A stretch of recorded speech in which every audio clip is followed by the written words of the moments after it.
3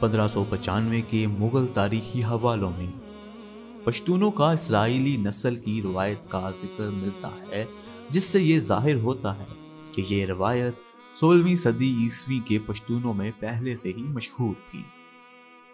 16ویں اور 17ویں صدی کے دوران ابدالی مویشی پال کر گزر بسر کرتے تھے اور ان میں سے کچھ تجارت بھی کرتے تھے۔ اس زمانے میں ابدالی اور ترین صفوی اور مغل گورنروں کی سرپرستی میں تھے اور قندھار سے گزرنے والے تجارتی قافلوں کی حفاظت کے ذمہ دار تھے۔ ہوتک خاندان کے پہلے خلجی امیر میر وائس ہوتک 1709 عیسوی تا 1715 عیسوی، ان کی شادی خانزادہ سادو زوئی سے ہوئی تھی، جو کہ ابدالی سردار جعفر خان سادو زوئی کی بیٹی تھی۔ اس سے خلجی اور ابدالی اتحاد کا آغاز ہوا اور اس اتحاد کے نتیجے میں میر وائس نے قندھار پر قبضہ کر لیا اور صفویوں کے خلاف کامیاب بغاوت کی۔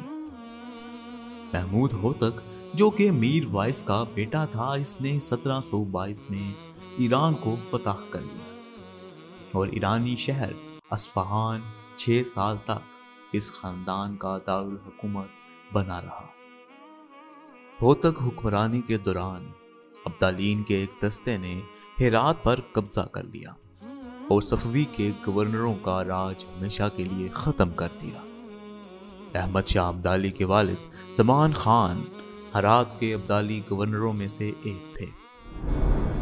پشتون قبیلہ ابدالی یا درانی کی شاخوں کا اصل مرکز پنجپائی اور زیرک ہے، جس کا اصل کردار احمد شاہ ابدالی کی تاج پوشی سے شروع ہوتا ہے۔ جب سردار نصر اللہ خان نورزئی نے احمد شاہ کو افغان بادشاہ مقرر کیا تو بہت سے سرداروں نے احمد شاہ کو بادشاہ ماننے سے انکار کر دیا، لیکن سردار نصر اللہ خان نورزئی ایک طاقتور اور اثر و رسوخ رکھنے والا سردار تھا۔ احمد شاہ کو اس کی رسم تاج پوشی کے وقت در کا خطاب نصر اللہ خان نورزئی نے دیا۔ اس وقت کے بعد سے احمد شاہ ابدالی احمد شاہ درانی کہلانے لگے اور اسی نسبت سے احمد شاہ کی اولاد بھی درانی کہلانے لگی۔ احمد شاہ ابدالی کو افغانستان کا بانی سمجھا جاتا ہے۔ کچھ سالوں ہی میں اس نے مغرب میں خراسان سے مشرق میں کشمیر اور شمالی ہندوستان تک اور شمال میں دریائے آمو سے لے کر جنوب میں بحیرہ عرب تک اپنا اقتدار قائم کر لیا۔ 1823 عیسوی میں امیر دوست محمد خان، جو درانیوں کی ایک شاخ بارکزئی قبیلے سے تعلق رکھتا تھا، اس نے کابل میں بارکزئی خاندان کی بنیاد رکھی۔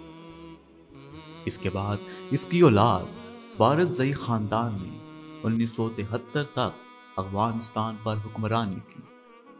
جب بارکزئی خاندان کا آخری بادشاہ ظاہر شاہ کا تختہ اس کے کزن داؤد خان نے پلٹ دیا تو اس بغاوت نے بارکزئی بادشاہت کا خاتمہ کر دیا اور افغانستان میں 1973 سے لے کر 1978 تک جمہوریت آ گئی۔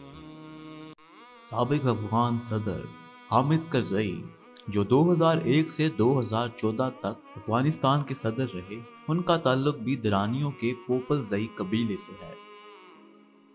اگرچہ بہت سے درانی دری یا فارسی بھی بولتے ہیں، لیکن جنوبی افغانستان کے درانی قندھاری پشتو بولتے ہیں۔ اسے پشتو کی سب سے معزز قسموں میں سے ایک سمجھا جاتا ہے۔